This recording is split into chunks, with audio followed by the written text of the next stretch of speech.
បងប្អូនទាំងអស់គ្នាថ្ងៃហ្នឹងខ្ញុំសូមធ្វើការបង្ហាញតាក់ទងទៅនឹងកងសម្រាប់ពាក់ពជាឲ្យរួមកណិចបានយូរអញ្ចឹងបងប្អូនចាសម្រាប់កងយើងគឺមាន2ម៉ូតមានកងបន្លាធំហើយនិងអត់បន្លាអញ្ចឹងបងប្អូនអាចរើសយកលាយគ្នាបានណាចាសម្រាប់កងនេះតម្លៃគេ$1-3បងប្អូនចូលមកឈុតគេ4កងតែ$10តែមាន4កងចាយើងអាចរើសលាយគ្នាបានយើងយក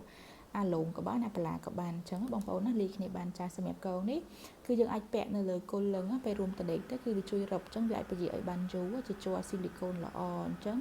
វាអត់មានជាតិថ្នាំអីទេបងប្អូនគ្រាន់ថាវារឹបអញ្ចឹងទៅវាទ្វាតែសាច់ឈាមមាននៅកន្លែងហ្នឹងអញ្ចឹងវាធ្វើឲ្យការរួមតដេករបស់យើងគឺបានយូរអញ្ចឹងបងប្អូនចាយើងអាចប្រើ1ប្រើ2ប្រើ3តាមចំណូលចិត្តរបស់យើងបានយើងអាចសាកល្បងទៅអាណាល្អប្រើអញ្ចឹងបងប្អូនណាចានិយាយទៅគឺប្រើឲ្យយើងលាងទុកប្រើបានរហូតលាងទឹកមួយសាប៊ូយើងមួយទឹកស្អាតយើងទៅយើងអាចទុកបានរហូតបងប្អូនណាចាយឺតអញ្ចឹងសម្រាប់យើងអាចរើសបានគ្រប់ទំហំអញ្ចឹងយើងអាចយកលាយគ្នាបានមានទូចមានធំអញ្ចឹងបងប្អូននេះអានេះរៀងធំអានេះរៀងទូចអញ្ចឹងណាចាមកឈុតគេ4កង$10បងប្អូនហ្នឹងអត់ចង់យកច្រើនកងយកតែមួយអញ្ចឹង